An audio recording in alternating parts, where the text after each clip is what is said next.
कइले बा कमाल हमर लाल। तो भोजपुरी के लाल घाघरा सॉन्ग पर जमकर डांस किए भारत के पूर्व कप्तान विराट कोहली। दोस्तों तो वायरल हो रहा है सोशल मीडिया पर वीडियो। तो क्या है खबर, पूरी जानकारी बताएंगे डिटेल में। उससे पहले आप चैनल पर नए हैं तो वीडियो को दिल से लाइक करके सब्सक्राइब करें। और आइए वीडियो को बिना समय लेते हुए शुरू करते हैं। दोस्तों आपको बता दें कि विराट कोहली एक ऐसा नाम है जो पूरी दुनिया में जाना जाता है। दोस्तों यह खिलाड़ी किसी भोजपुरी सिंगर के गाने पर डांस कर दे तो कुछ बात ही अलग हो जाता है।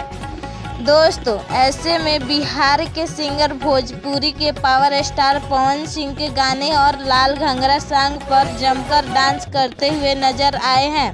दोस्तों उनका वीडियो सोशल मीडिया पर काफ़ी तेज़ी से वायरल हो रहा है। दोस्तों आपको बता दें कि जहां पर विराट कोहली गए थे वहां पर शादी था, जिससे उनका एक घाघरा एक खबर सुनकर आप भी हैरान हो जाएंगे कि पवन सिंह जी के लिए बहुत दुख की बात है कि हैप्पी न्यू ईयर का सॉन्ग आ गया है 2023 का, वो भी खेसारी लाल यादव जी का, जो कि काफी तेजी से वायरल चल रहा है। होने वाला है 16 अक्टूबर से 20 वर्ल्ड कप। दोस्तों उसी के दौरान यह रोमांटिक डांस देखा जा रहा है। इस वीडियो को देखकर पवन सिंह के फैंस काफी ज्यादा खुश हैं। इन्हें लोगों का कहना था कि यह गाना फ्लॉप हो जाएगा, लेकिन आप सोच सकते हैं जिस गाने पर विराट कोहली ने डांस कर दिया, आप सोच सकते हैं कितना बड़ा ब्लास्ट हो चुका है।